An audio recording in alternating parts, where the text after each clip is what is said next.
Welcome to Limitless, the Blind Beginnings podcast where we discuss tips, tricks, and current topics related to all things in the blind and partially sighted community. Now, it is my pleasure to introduce the founder of Blind Beginnings and your host, Sean Marcellet, and whatever co-host is on this week. Now, here's your host, Sean. Welcome back to Limitless, the Blind Beginnings podcast. I'm your host, Sean Marcellet. If you did not catch our episode last week, you're going to want to listen to that one first. We had an amazing conversation about the difference between being born blind and losing your vision later on in life. And we had several guests. We had Brody, Jill, Nika, and Randy. And our conversation was very engaging and went on far too long for one episode. So we have broken it up into 2 episodes. And here is the second half. So let's talk about some of the skills that we've had to learn, some of the blindness related skills or just skills in general. One that comes to mind for me is cooking. Maybe we'll start with you, Brody. What was it like? I'm assuming you knew how to cook before you lost your vision. Yeah, I did. I grew up with a stepdad who was a chef, opened up a couple restaurants and stuff. So I did like the kitchen. Oh, wow. And so what was it like having to learn that, do that without vision? The meals got a little bit more less satisfying, I guess. No, I don't know. It was a little bit of a shock, I guess, too. So, I moved just the year we moved into a different apartment, and there was a gas stove, which is kind of a little bit before we had just electric ones. So I was kind of, dealing with that stuff too. I could make breakfast, lunch, dinner kind of thing. And even when my friends and stuff would come over, it would, let's whip up something instead of order or whatever. But, sometimes we'd still order out. But yeah, learning, I'd have to, I did a couple workshops at CNIB, put the markers on around the kitchen. Of course, now with all the new appliances, they're all touch screen and stuff. So there's no real markers or anything like that. So it was definitely a shock for sure. I kind of, gave in a little bit and let everyone else kind of help. And, everyone was eager to help. My girlfriend, my stepdad I lived with at the time, and my mom and stuff like that. So I was kind of just let go and, didn't cook for a while, only maybe made myself something for breakfast and something nice and easy, to put in the microwave or whatever it was. And, or, maybe, try and, make an egg or something like that, end up burning it or something, just get frustrated because I have to be so close, and, looking up so my blind spot moves away, and then, using my smell or something, waiting for that burn smell or whatever it was. But yeah, so, and then, using the different utensils and stuff that were really, identify with markers and stuff like that. And, just taking my time too. I'd have to, like, before I was whipping around, Emerald Lagasse and, making a big mess in the kitchen and stuff. But now it's just having to kind of slow down and take my time with things. And, or if I was cooking, it was like, it's, before I like medium rare steak, well, now it's going to be well done. Right. So, but yeah, or, stuff like that, you just kind of resorted to a lot of microwave kind of stuff at the very first, a couple of years, and, oven stuff. And, I didn't really want to venture onto the barbecue again and stuff like that. So, some of the meals that I kind of enjoyed at first, making a pizza or stuff, I'd have to definitely have someone with me, make sure everything was going good and stuff like that. Or, if I was cutting vegetables and, maybe I didn't see that, moldy chunk or something, right? And didn't, feel that, very good to identify that stuff. So just stuff like that, or, maybe cut something or do whatever, I shouldn't have done, right? And make the mistake of blending the fresh packet, from the protein powder in my drink or something, right? So it was definitely a shock for sure. It was a little bit of a stepping stone, and like having to not learn things again, but take some steps back and then kind of make sure I'm doing everything careful and slow, and make sure I don't hurt myself, and make sure things aren't raw or things are cooked properly, right? So but now it sucks to skip the dishes, so it's just so convenient. So yeah. So something like chopping vegetables, I'm guessing you were good fast before. Over Yeah. time, since losing your vision, have you sped up again? Like, do you feel like you're working your way back to where you were, or do you feel like you'll always be slower? Yeah, I know it's actually the first couple of years for sure was a little bit of a change, but it's kind of come back to normal, and it's nice to even doing other things, you know, if it's on shopping or anything like that. But like I can actually, if someone's at the island, or I could like look their way, obviously not make eye contact, but look their way while I'm doing things, and people are just kind of just amazed that way, where they have to be right away looking at everything in their hand eye coordination.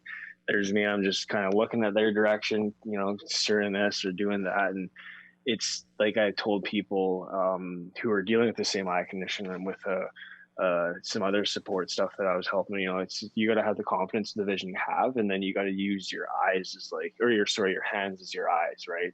And that's Yeah. what I was saying. Like, I'm not going to, you know, so I just definitely have all the faith with that, and just picturing everything to it in my head too, which is kind of the key thing for myself. But yeah. Yes, that's a good point. You can picture because you saw before. So in Yeah. Visual some memory. ways, yeah, that might help Yeah. you in a way that for someone who's never seen wouldn't have that advantage.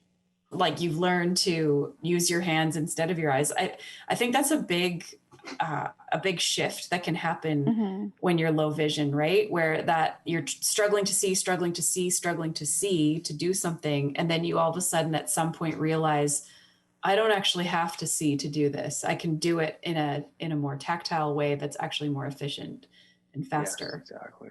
Yeah. Exactly. Nika, just listening to Brody and the way he's described his cooking journey, how does that compare to yours, learning to cook? So my cooking journey is kind of non-existent, really. I'm fine with things in the kitchen, but then once heat starts getting involved, that's kind of when I run out in a panic. But like, I'm fine like making basic things like breakfast, making chia seed pudding, or like a fruit parfait is fine, sandwich, salads, that kind of thing, wraps. But even with like baking, I love baking. I do the actual like mixing the ingredients part. I just can't do the putting it in the oven part. Jill, you're our expert baker, kitchen person at Blind Beginnings now. Guess so. So how is life like? How much did you know before you lost all your vision? Yeah. So I we'd always come home after school and like make our own snacks, whether it was like, I don't know, sandwich or like soup or whatever, like just whatever we found in the cupboard or fridge, basically, we would make for a snack because there were 5 or 6 of us. So we all kind of shared whatever was made. So I cooked, I didn't cook a whole meal really myself because I was like 14, 15, so I wasn't really interested yet. But we always, like, kind of a rule in our house was you help make the meal. So we each had like a certain part, right? And like when I could see, I didn't like I could look around. Like I looked just like my sighted siblings. Like there was nothing obviously differentiating me from them, like visually impaired wise. So like it was never a thought about cooking. Like they taught me the same way they taught my sighted siblings, and like if I had to get closer, that was maybe the only thing I had to do differently. So when I lost my sight, like the same kind of rule applied where we all would help cook a meal, especially at my dad's house where he was like the single parent and stuff. But he wouldn't let me help at all. He was terrified of me touching a knife. And it's like he wouldn't let me even grate cheese. Like he was just so scared of it because it was such a different, like it was so instantly different how I had to do stuff, right? But again, I was very determined and maybe a little stubborn. So I really wanted to learn to cook. And I had a really good independent living skills instructor he's a really, really good cook. So he mainly taught me everything that I know and have kind of taught Blind Beginnings stuff now. A lot of it was for him, but there is definitely a lot of situations where like pouring a glass of like milk or juice or something, I could see when to stop pouring. Right. So that was, and the liquid level indicator annoyed me. I didn't like it because it only filled the cup up halfway, and I thought that was dumb. Yes. So I didn't want to use it. And there was like an instance where I was at like our I guess like it was like the life skills kitchen at my high school, and the other visually impaired girl that I met later on, who like she's a couple years older than I was, it was just her and I in the room, and for whatever reason we were pouring milk. I don't know why, but so she was teaching me this, but she didn't explain like the finger on the side of the cup thing. And I just like figured I would know when to stop, right? Like I was getting full, whatever. But there were papers on the table, and the cup overflowed and got all over the papers and ruined the papers, and it was really embarrassing and like just really awkward. And like so, like those were certain things like learning how to pour something, and learning like I don't need to get close down to look at it to do stuff anymore. Because when I would cook and see, I got really close to it, like not like excessively close, but like decently close, or like more eye level to things, as where like I don't need to do that now because I can't see it, so what's the point? So getting out of that habit of just getting closer, I guess, and like even cutting up vegetables and stuff, like that was something I could see where my fingers were and where the knife was to not cut myself, but after losing my sight I couldn't see any of that anymore. So like I remember someone saying like you're holding the knife so tight your knuckles are white. Like I remember someone making a comment like that because I was so nervous of like the knife slipping or something like that. But I had life skills with that instructor like once a week for about 3 years. So it was something I really wanted to learn because I loved cooking and I loved like just like creating something like that out of it. I was really into it. So I was really determined to learn it. And the heat was something that scared me, kind of like what Nika had mentioned. But he had kind of oriented me to the oven and stove and everything before we turned it on. So I knew kind of where to aim with the cookie sheet, and I knew where the racks were and everything. So he was just something I like kind of freaked out and did it. And then I was excited because I did it afterwards. It was just kind of like, I just had to force myself to do it. And now I cook and bake all the time. So I definitely embraced that a lot more than I expected to. So, yeah. I'm curious, Randy, did you learn kind of non-visual ways of cooking from your mom? I think certain things, yes, other things, no. So I did grow up, helping mom in the kitchen at different times. It wasn't a requirement, but we would often, I'd often help with dinner, or like, here, chop this while I do this, or, we'd bake cookies and Rice Krispie squares and stuff like that together.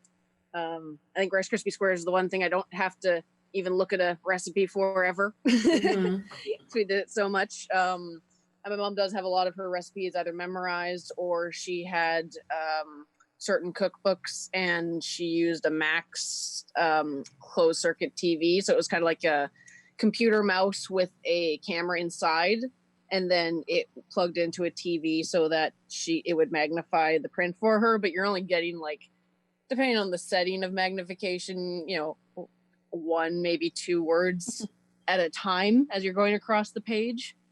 So, it was more so reminding herself of things. But there's definitely some things where, like, in regards to like chopping vegetables, and I mean most things, but especially vegetables, she's always kept her nails quite long on her, especially her left hand, because those like I don't know how to describe it, but it's kind of like a way of chopping where you're holding the item so that like the knife's like your nails are kind of pointing straight down, and your knife kind of goes like right against them as you're chopping. And so you can kind of feel where your knife blade is, and if it were to, if you did misjudge a little bit, it'll take off, a bit of the fingernail, not a bit of the fingertip. Right. So So I do that like as well. It's a good idea. Randy, was your kitchen labeled growing up? Like, did you have like yeah, stickers so and that's another stuff? thing too. I don't remember when I was really young, but there was definitely at some point where All the stove knobs ended up with a butt or a sticker, and you can either get specific ones from CNIB and places like that, or you can just use other ones. You can get, I've used some like dollar store little gem kind of stick on things for my kitchen here. But all the all the stove knobs would have a marker at the very top, kind of like 12 o'clock. And some of them would have ones around like 400 degrees kind of thing, and then my mom would kind of know like a little bit up or a little bit down depending on what temperature she wanted. The microwave had dots on it for not every single number, but I think it might have been like the power button and the 5 and maybe the cancel kind of thing, or the 0 or something like that. So that's definitely some stuff where when I went to anybody else's house, it was kind of like, oh, your microwave doesn't have little tactile dots. I mean, I could still use it, but it's not that it surprised me per se, but I kind of was just so used to it, and I noticed the absence of it under my fingers. Yeah. But I do think I cook in a primarily sighted way now. Like I definitely prefer to have good lighting on and everything, whereas a lot of the time, if I'm at home and it's getting dark in the evening, I don't necessarily bother to turn a light on because I don't need to. I can get around without light at all. Particularly days like today where I've had a migraine for the most of the day. So I want all the curtains closed, all the lights off, and I just, walk around the house, no problem. But I can, chop things, not with huge levels of speed, but I can do it without looking. I definitely use my fingers in testing things, like how done is a noodle, like, and when I've been asked by other people, like, when I was helping them learn to cook, I'm kind of like, I don't know how else to tell you to test the doneness. We've just always done it with our fingers. Because they were worried about burning themselves on the hot noodle. And I was like, if you can think of another way to test it, you're welcome to, but this is the only way I know how to test if it's done. You pick it up and you eat it. Yes. That's what I do. There's something where if you pick it up and throw it at the cupboard, it sticks, it's done. Yeah, I've heard of that. that. It works. It actually works. It's But true. then you have to feel around on the cupboard to see if it's stuck there or not. And yeah, no, that's why we did that with my dad, and then we went to my mom's house, and she got mad when we tried. Yeah, my mom would not let me do that. But my dad didn't care as much. Funny side note with that, I remember reading a book as a child. I don't remember what the book was called, but they had, one of the families in this story had what they called the spaghetti wall. And they would, just like throw noodles at it for every time they cooked It's pasta. really fun. Leave it there. It would all dry hard. They'd paint over it and start again. No. That's bizarre. Well, it's funny too, because it's interesting because when I grew up low vision, we had nothing labeled in like the stove or the microwave or anything, and nothing was labeled because I could just get really close to it and see it, and that was all I really knew. So when I lost my sight, they're like, oh, I'm like, how am I supposed to use all this now? It's all like touch screen, and like, how do I know where to turn like the burner dial to a certain way? Like, I don't know any of that. So like that was a big adjustment. And now I have like stickers literally everywhere in my house for different labels. So I adjusted well to that one. Let's talk family. Randy, do you want to take on this question? Sure. Although your, background as a counselor and psychology and all of that might be really interesting here too. But I was kind of wondering, I've mentioned a bit of my backstory. I have a mom with the same condition. We kind of expected it. So there were certain things we did to like prepare me for life, basically. And,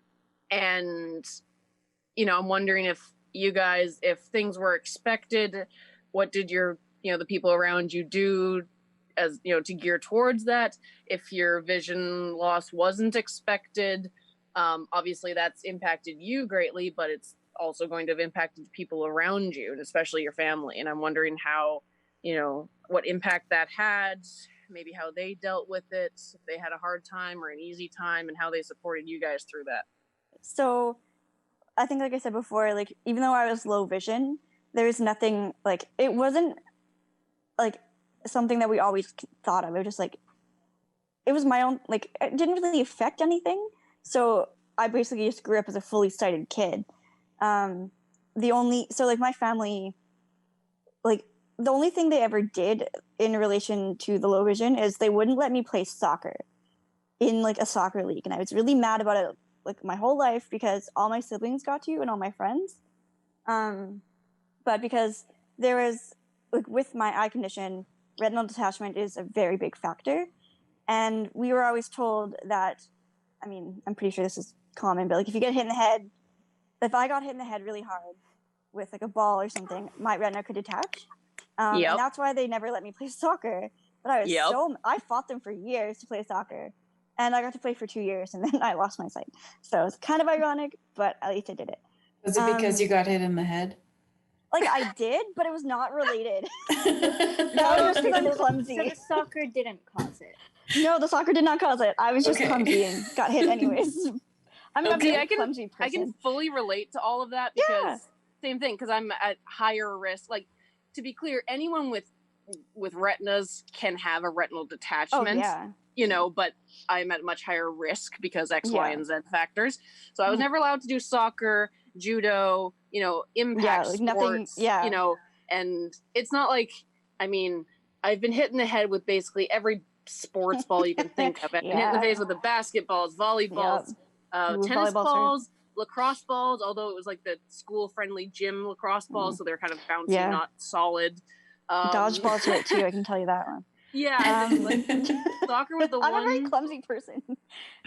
Soccer was the one my parents banned, and there was a couple others as I got older. I was like, I don't really feel comfortable doing baseball at this point. Baseball terrified me because I couldn't look up. It was too bright for me to look up in the sky to look for the baseball, and I was so scared I was going to get hit with that thing. I would hide behind taller people.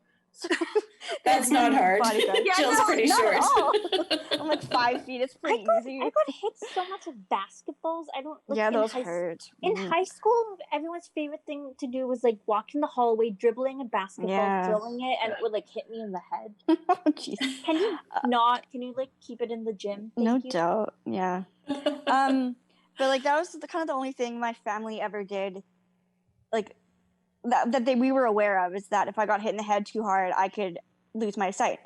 But we were always told that if I saw stars, like little floaty stars, that's when we knew something was wrong. And that was never what I saw when I lost my sight.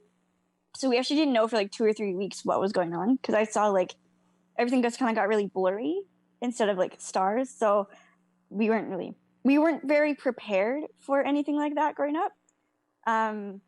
But when I lost my sight, the first thing my grandma had said to my mom was, does she have to go to an institution? Because, like, I don't know, decades ago, like, that was what happened, right? Like, you were sent to an institution, but, like, that was her generation's, like, understanding of visual impairment, right? So that was the first thing my grandma thought is, like, okay, she's now fully blind. She has to go to an institution. We can't be here to help her. She has to go away. Like, I didn't know this until a couple years later, like afterwards. But that was not the case. We didn't have to do that. But like, it was a really big adjustment for me, of course, but also my family because like, it wasn't really a high risk that I was going to lose my sight. It was completely random that it happened. It was not related to dodgeballs or soccer balls hitting me in the head. It was just like a random. There's nothing we could have done to prevent it. There's nothing we could have like been more prepared about. Like it was just such a random possibility, I guess. And I was one of, just happened. So like they weren't used to guiding me and they would forget that I couldn't walk with them anymore, like normally. So I'd be like standing by the track and they would just like walk away. And I didn't know where they were and they forgot to guide me. And like just things like that, or like I would ask them like where something is, and they'd hesitate because they didn't like. Why are you asking? You know where it is, and then they would kind of. It was a lot of adjustment, just kind of remembering that I now like no longer could see. But I think like the guiding situation was probably one of the bigger adjustments because I would just walk and run and do whatever, like just like all my other siblings, and now I had to be guided. Especially at the beginning when I was just learning to use the cane, I hated it. I refused to use it. I kind of cheated with using it, actually. So they forgot to guide me a lot of the times, and that there's just like a really awkward situation with everyone when we'd remember. That was kind of like the big adjustment with my family, just like remembering, because for so much of my life, like I didn't need their help near as much as I did after I lost my sight. So there's a lot of just like remembering, and also just me remembering to ask for help when I didn't know where something was, and like instead of like doing the awkward blind fumble around the house to find something. Or like even my brother, like we would all like kind of like share the bathroom, brush our teeth before school and stuff, and like I was in the bathroom and like I kind of forgot to turn like I'm not used to turning the light on anymore, and he like walked in 3 or 4 times turning the light off and then back on because he thought it was weird that I was in the dark brushing my teeth. Like, right, so there's like all just little adjustments, like day-to-day adjustments that we all had to get used to together, I guess. What about you, Brody? Yeah. Like, yeah, my aunt, I didn't live with her. She was in Saskatchewan, so a couple of provinces away. So I only seen her from time to time. So we had a little bit of a, I guess, I guess a little bit of not, for her to deal with what she was dealing with and stuff. So we kind of knew what she was dealing with. So then when I was dealing with about the same thing, slowly, and maybe not the exact same thing she dealt with. But yeah, so my mom definitely could relate because she was really close to my Auntie Melody. And then, so she was okay with it. She wasn't really, she was trying to keep me as calm as she could, and going through different eye appointments and stuff, because they were trying to figure out first like what was really going on, because we knew about this eye condition, but we didn't know it was like passed on, hereditary, genetic, and all that stuff. So they didn't really confirm that with my aunt's test results and stuff and genetic counseling. So we were going through the ropes and different eye tests, and the where I saw red all day from all these pictures and stuff, and the different eye drops and whatever else that. So that was that was the first like year and the first 6 months of that year, in 2012, 2013. And then, my stepdad, I was living with my mom. She was in the same town in Poco, but he was it was a shock to him because I was actually able to work on the construction site still as an electrician with just the one eye. So I was kind of using my touch, tactile, being an electrician, stripping wires and putting them on plugs and switches. And I, put up a whole electrical junction thing for a whole townhouse unit in Maple Ridge, and half blind and stuff, and using my hands, and then mixing up the hots and blacks and grounds and stuff, and getting electrocuted a little more than I should be. So, and yeah, then that so sounds a little bit scary. Yes. Yeah, so I could, I was picturing this stuff, but then so that was so my stepdad was and I was working with my cousin. It was my stepdad's brother's company, so it was a smaller company. So we were with my cousins and my uncle and stuff, and so it was a shock, but it wasn't like, I guess I couldn't really see them that well, like at the start of it, so I couldn't really see like facial expressions and stuff, but definitely they were very supportive. How I was like emotional and stuff, and they knew I just needed time and space and whatever else, and to do things a little slower. They were helping me a little bit too much than I wanted, maybe, or that I had to. And then they were always there for me. Obviously I wasn't driving, so I was always getting rides and stuff that way. But they were always supportive of whatever I needed. They were optimistic, thinking that something was going to happen, or the near ophthalmologist was going to have some medication that was going to help out at the time, but that wasn't the case. And then then learning more and more of my eye condition, and in different groups with people with the same eye condition, so then I did definitely relate and stuff too, so that was good too. And then like my friends, I grew up here in Port Coquitlam for over 20 years, so I had a very good group of friends, and they were all really supportive of it. They were like a little apprehensive and stuff at first, like they didn't know how to exactly approach it, like they didn't know any like guiding skills, or sometimes, yeah, for sure, they like Jill too, like they would just leave me and I would have to fend for myself if they, or because I wasn't using a cane for the first year or two. Mhm. I didn't really I should have as an identifier thing. So I did get a 4-foot one, and now I'm at a 60-inch one because it's now it's a little bit more of my vision's gone than at the very start. So and to walk normal, I guess too, I liked using a alarm cane, so that was okay. But the friends, they were supportive in the way of they would try and help me with the menus and identify this and that because I had an iPhone at the time, but didn't really use voiceover, and I wasn't too familiar with any of the technology stuff like that. I was just I guess the acceptance thing was coming slowly but surely. But yeah, I know it's been challenging, but it's been good too with the good moments, which I always remember, and the great people that I've met over the years in the different groups and stuff, and it's been really great actually. So I don't have any regrets with it actually. It's the way my life was before I was blind. It wasn't really the greatest, and now it's kind of turned that around. And my family and my friends definitely know that. My girlfriend's been very, very supportive with me. And I just I don't know how you could deal with me and all that, but yeah, she does and stuff. So that's been great. Well, my family did not have a lot of support in those early years and didn't really know how to support me. So I feel like I had to come to terms with my vision loss, or, well, there you go. I guess I do refer to it as vision loss or my blindness, and then help them to see that it wasn't quite so devastating. So I feel like I kind of went on my own journey and figured things out. And then once I was in a better adjusted place, I was able to help them to see that this isn't so terrible. And that, And yeah, as we're my family is very supportive, but my friends weren't really, because they just didn't know how to handle it really.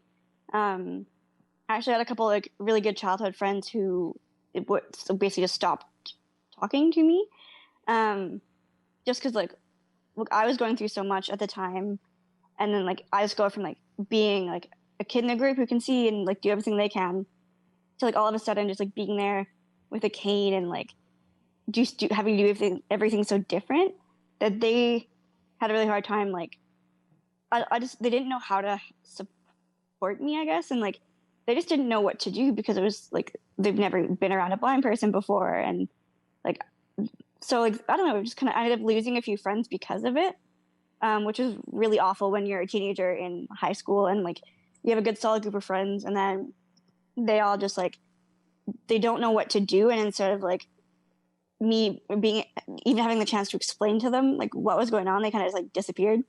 But then I ended up making a really good group of friends, other group of friends from high school, who, well, they were sisters of the other blind girl, so it kind of worked out.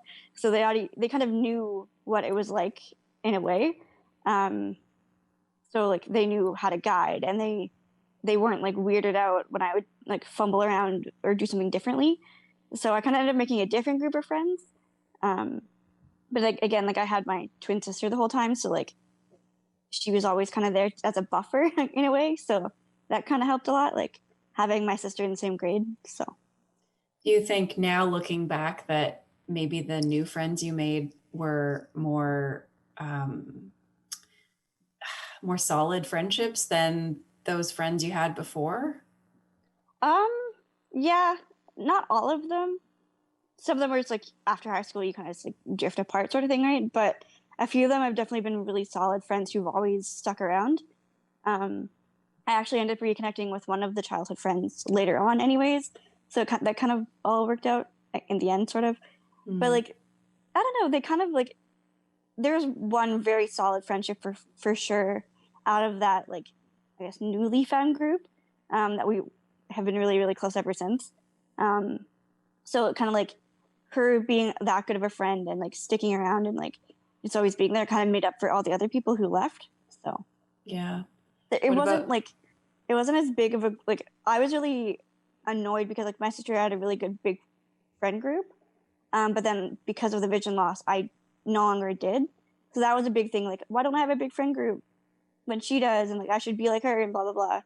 But then like, I had to realize that like, that's not how it works. Yeah. Yeah. Brody, I'm curious, you must have found out who your real friends were. Like, were there some friendships that kind of just fizzled away and others that lasted after you lost your vision? Yeah, I can definitely relate to that. I had probably like six good buddies of mine, and I was always the guy kind of, making plans for the weekend in my, 20s and stuff like that in our teenage years and whatever from high school and stuff. So I was always the guy kind of making sure everyone was kind of connected and we're always doing something or other, whatever it was. And then as the times of kind of rolled out with each month and each week and stuff, my vision kind of slowly went to the way it is today. There was only maybe now three or four guys that would call me, or it was maybe the one guy that kind of was always texting me back or something, right? So, and then at the time too, like we were all kind of, or I wasn't, of course, but my friends are getting married and stuff and having at that time, so they were getting acquainted with that, and they were kind of busy with their own lives too, which I kind of had to really realize. But if I needed to call anyone, I'm sure for sure they would always be at that call to answer it and stuff. And if I ever needed anything, they were definitely. But and it's just like just even with friends, and they get a girlfriend or something that you can't get a hold of them anymore or something, right? Or whatever it is, right? So that did play a factor too. But yeah, I definitely could see that there was the key friends that were always kind of in contact, and then afterwards there was only the maybe two or three that kind of stay solid and wanted to help because maybe I needed a ride always here and there, and like if I had to depend on that for an appointment or go grocery shopping or something, maybe they weren't always there, right? So, and I kind of felt bad too, like always asking, but it was always offered, but I didn't want to always assume that offer was always going to be there, right? So, but other than that, yeah, no, it's been a change for sure, but I can't say now at the moment, it's the times change and years have gone where it's we've kind of partnered our ways too, right? It was all high school friends too, and like that too, and like even now I've made a lot more friends, and it's nice too to like even like we got hockey start next week and stuff, so it's nice to go into the locker room and just have the conversation on what happened during the the week or the weekend and stuff, and then being around people who have a visual kind of impairment or blindness,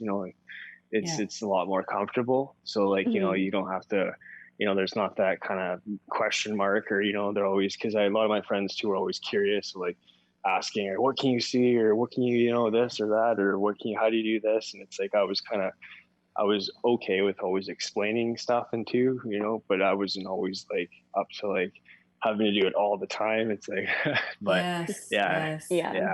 It actually helped a lot. Forming a friend group in like the blind or visually impaired community, it helped a lot. It does get really tired and kind of old having to explain everything over and over and over again to sighted people. Like I didn't have the chance to go to any of the summer camps until right as I was losing my sight.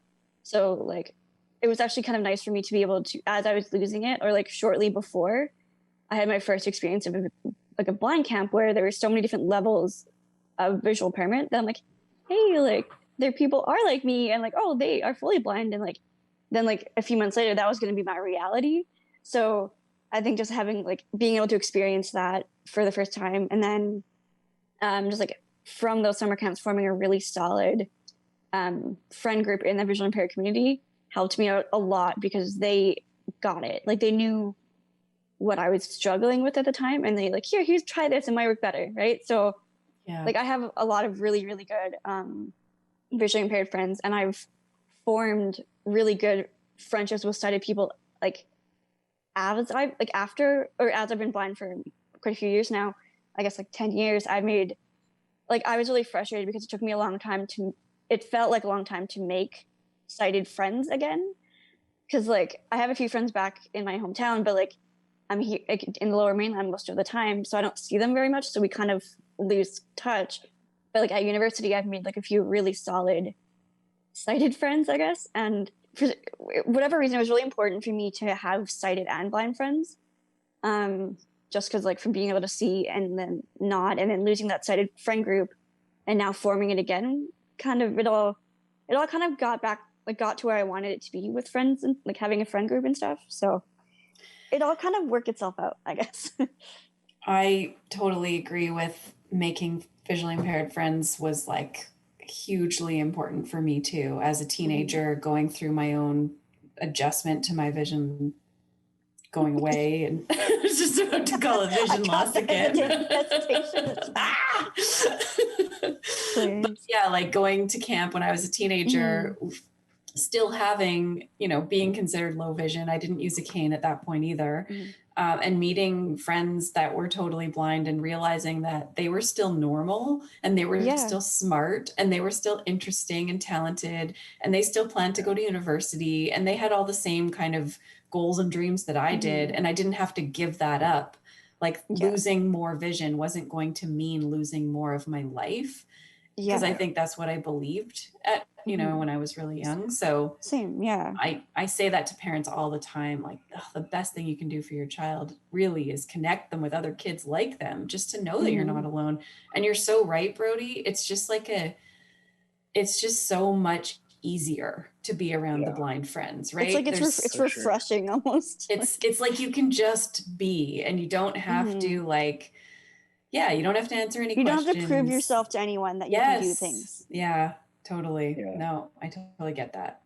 It was okay though too. Like I've made some other friends. Like now they only know me as a blind person, not before. Like they, so like I met someone from the Dragon Boy team, and he was he's very interested in what's going on, but he's not like my other friends who constantly ask. He just knows me for who I am now and not who I was before, kind of thing. So that was a little easier. But yeah, that's a good point. Actually, I like that. Like it's funny because like all of my friends in the Lower Mainland have only ever known me as being fully blind.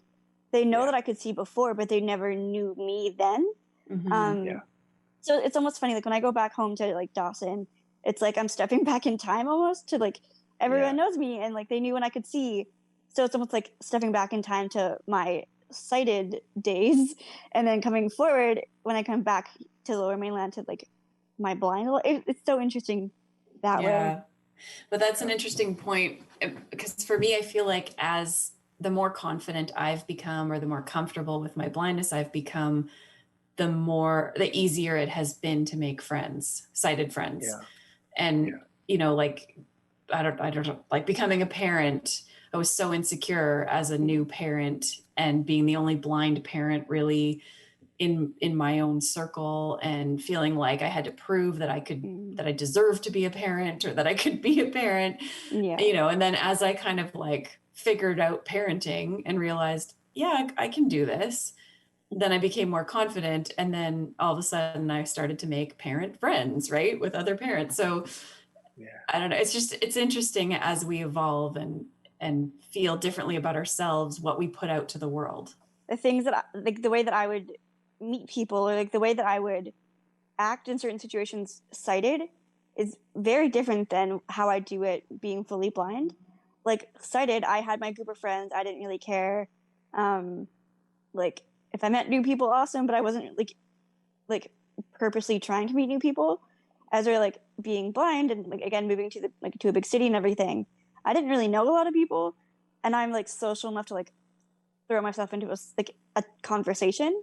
But it's interesting to see how, even like looking back, like how different I feel like I was sighted versus not, kind of thing. So wild. Yeah.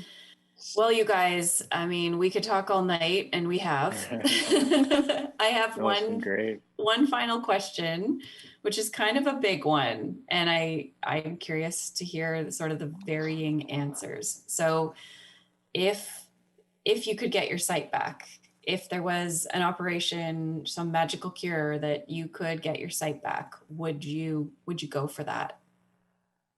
Okay, so I have some thoughts about this because for all my life, I've been told that there was no cure. obviously in the early days, like my parents and I would inquire and ask if there was, and we were always told there wasn't. But recently, a couple months ago, I had my very last doctor's appointment at Children's Hospital with my eye doctor, and he told me, hey, there's this ophthalmologist who works in the adult world, and she is well known for doing kind of risky experimental surgeries, and I told her about your case, and she said she's willing to operate on you.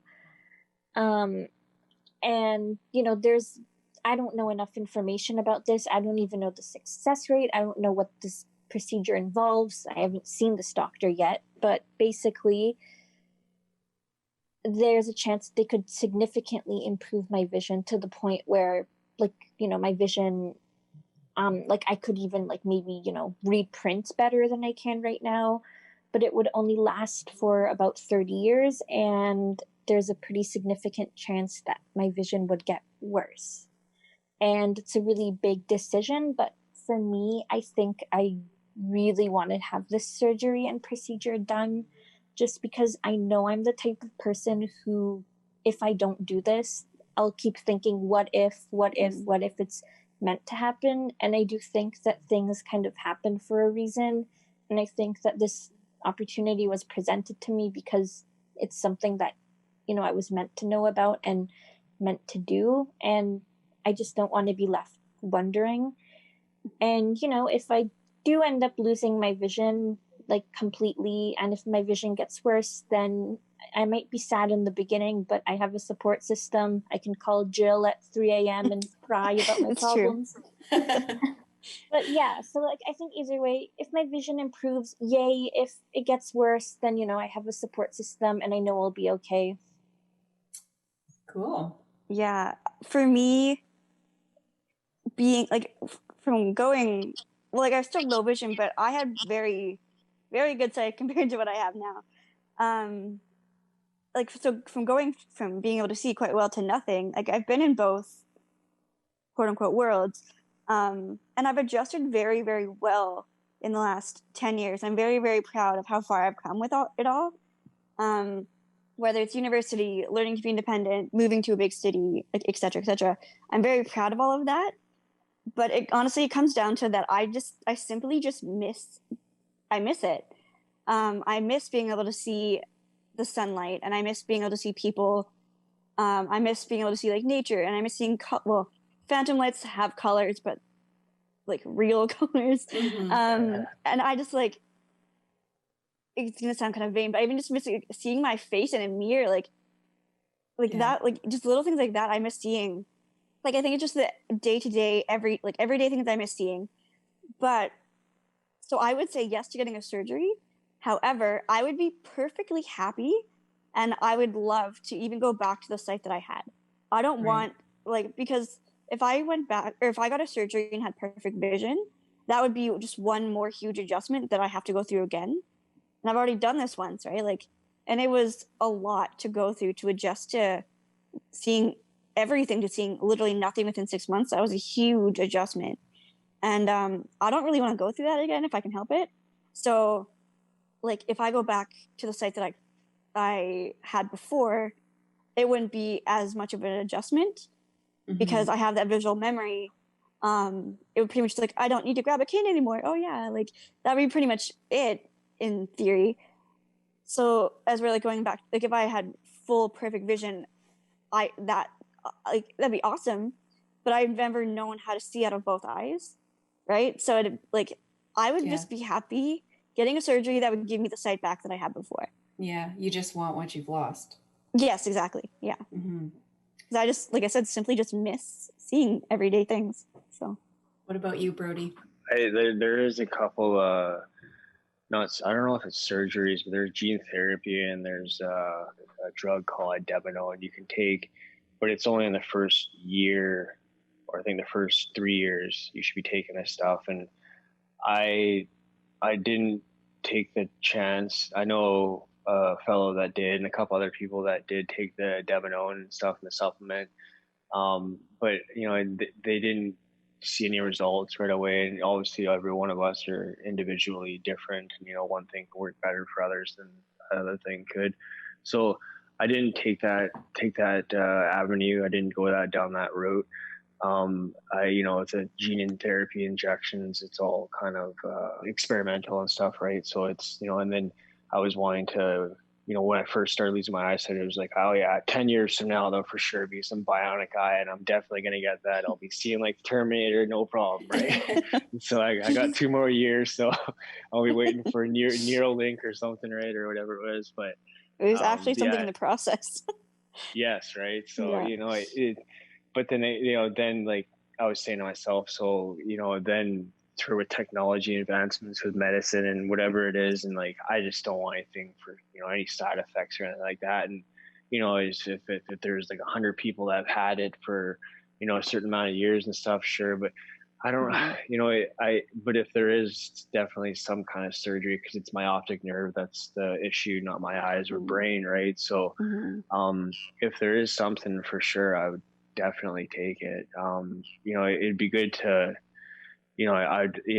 like I'm in the process of kind of getting a change in my career, right? I was more of a hands-on guy, and I still can be, right, but I have to do things a little differently. So and then now having to get used to the computer skills and stuff like that. So it'd be good to get back in the workforce and stuff, and kind of get those things back, and I could still see things in a different way, but it is what it is. But if there was some kind of opportunity, and there was for sure, a good percentage of me getting most of my vision back, and then it's staying even stable for 10 or 20 years, for sure, I'd definitely do it. What about you, Randy? I'm not sure at the moment.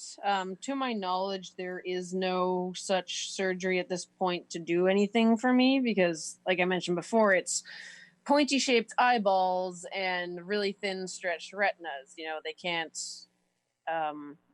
I often get people, well-meaning people of, the public kind of, oh, have you heard of laser eye surgery? Yes, they can't laser more layers of tissue onto my retinas. So, if I were to have a detachment, there's definitely a surgery to fix that detachment, which I would absolutely be taking. That's not a guarantee that the vision wouldn't, just because they fix the detachment doesn't mean you come out with the same level of vision you went in. Yeah. So, that's true. I think it's hard to say, because I think if it was like, it would depend on a lot of information, right? If it was like a 50-50 shot on whether it improves or makes my vision worse at this point, I probably wouldn't do anything right now. But because I obviously don't want to, lose any vision that I do have, as my mom said a lot, having, 2% of vision is a lot more than having 0% or 1%. A little vision is worth a lot compared to no vision, kind of what Jill was describing too, when she's saying like, oh, I can see so well, as far as, the spectrum goes. Yeah. You have so much more in comparison to nothing. But I often feel like I'm kind of straddling a wall. I have 1 foot in the blind world, 1 foot in the sighted world. I'm, for most intents and purposes, not sighted enough for the sighted world, but I'm also in a lot of ways not blind enough to count among the blind world. Not with my friends and personal relationships like that, but for, requirement for grants, scholarships, government funding, even to play blind sports. I mostly don't qualify to play at a more than recreational level. So it limits me. Which that is absolutely ludicrous, but that's another story. It's a bit ironic. Yeah. I always went in with all this so I was always told there's nothing they can do, because mine is Brody's an optic nerve issue now, no longer a retinal issue, because that fixed itself but lost the vision. So it was kind of ironic.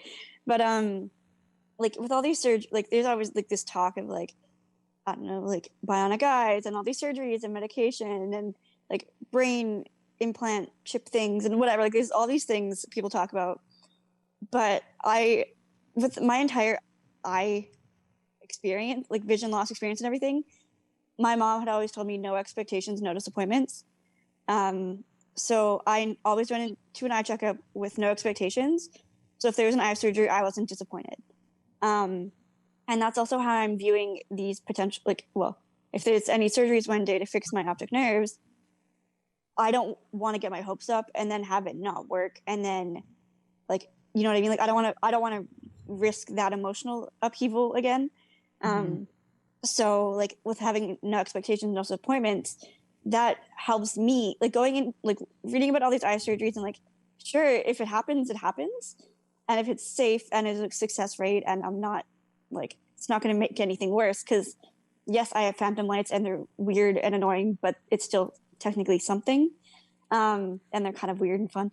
But like, I don't even want to lose those if the surgery would go wrong, right? So like, I'm not getting my hopes about any surgeries. And like, throughout all of my eyes stuff, like, everyone's like, oh, like, I believe you'll get your sight back one day. You'll get it back. I'm like, I am not even going to talk to you about this right now, because I'm adjusting to this level of vision that I don't even have like the brain power and energy to think about getting it back.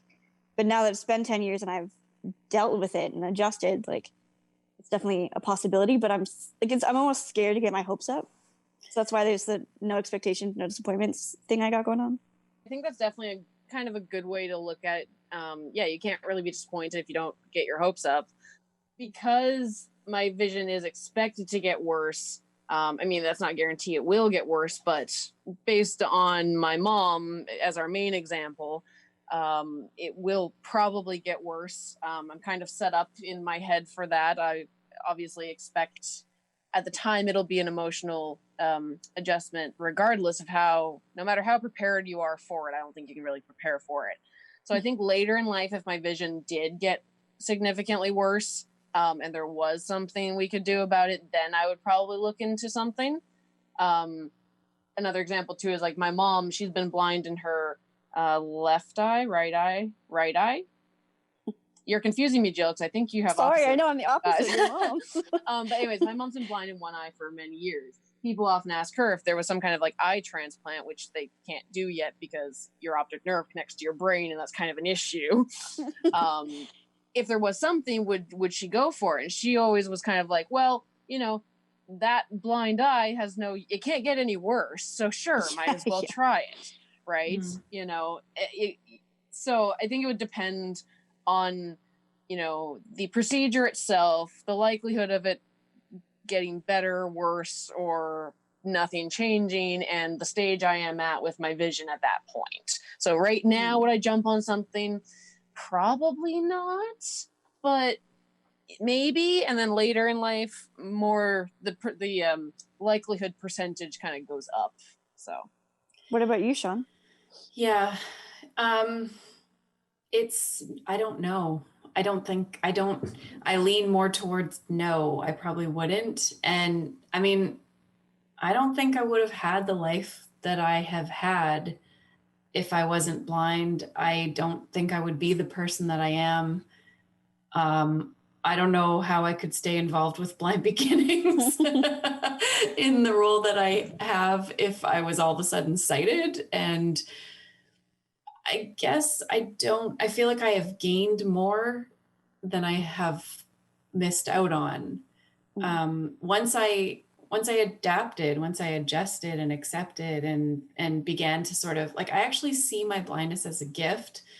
And I think because of it, I'm changing the world, maybe one perception at a time, one person at a time, but in my own small way. But maybe that's my purpose. That's what I'm supposed to do. So of course, I wish I could see my son, you know, what like I hit the expression on his face, like him looking at me like that, you know, just, and I'm sure as he gets older, if he becomes, you know, really athletic or something, watching him score a goal or those kinds of things, like, and yeah, there's things I miss out on, of course. And there's moments when I wish I could see.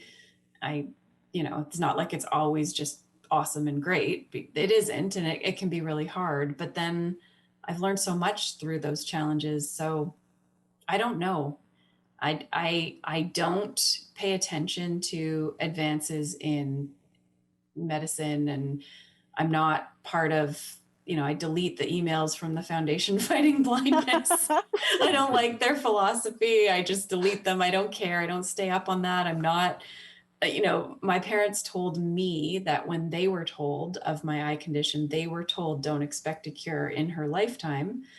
And I've heard different things since then. I know other people are kind of hoping and waiting, but I've just always thought there won't be one, and I've just gotten on with things. And yeah, I don't know. So I can't swear I never would. Maybe if the opportunity was presented to me, I'd be looking at it differently. It never has been. I'm not looking for it. And there's so many factors that go into it. There is. And like Nika, most of the time I don't even think about the fact that I'm blind.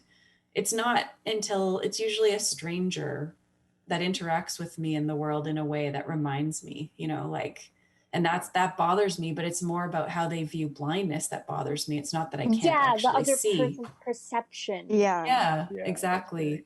So I'm just trying to educate, right? Even through this podcast, we're trying to educate people about blindness, because if we can change their perceptions and show them that we are intelligent, capable people, blind or not, then maybe it won't be as hard to live in a sighted world, right? So I think that's a good point, because earlier too, you had mentioned kind of in passing, trying to not to be so devastated, or your family was trying not to potentially be devastated, with your vision loss eventually. And I think that's often a perception people, like the general public, will have, if they've had no personal interaction with somebody with bad vision. I've had a couple of like coworker conversations where they were like, oh, if I lost my vision tomorrow, I don't know what I would do. My life would just be over. And I'm like, no, I'm pretty sure you would adapt.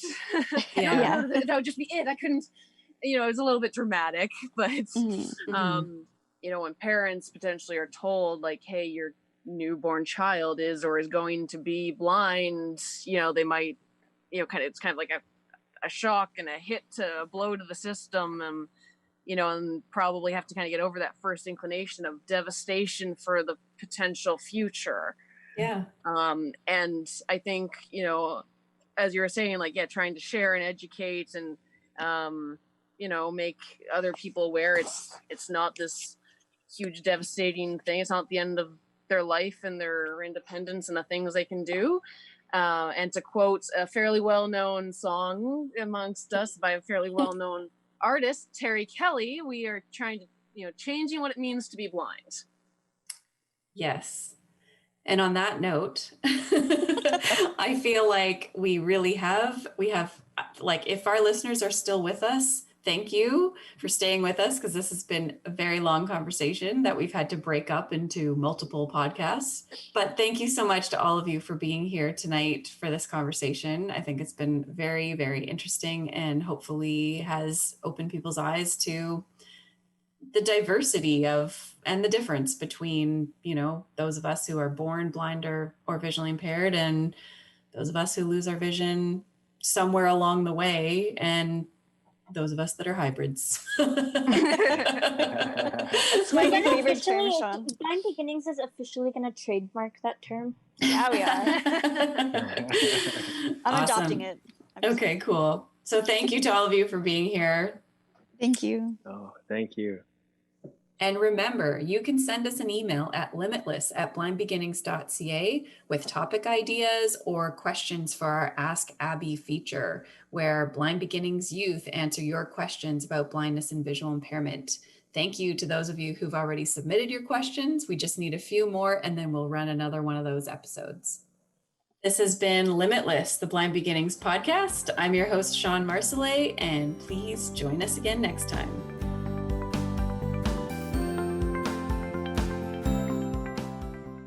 This podcast has been brought to you by PCI Developments, one of our corporate sponsors of our Blind Beginnings Harvesting Hope Gala. Find them online at www.pci-group.com. Tickets to the Blind Beginnings Harvesting Hope online gala are now on sale. The gala will take place on October 17th, 2020 at 7 p.m. Pacific Standard Time. Tickets are $30. If you're interested in purchasing a ticket and helping support Blind Beginnings and the work we do, visit our website for more information at www.blindbeginnings.ca.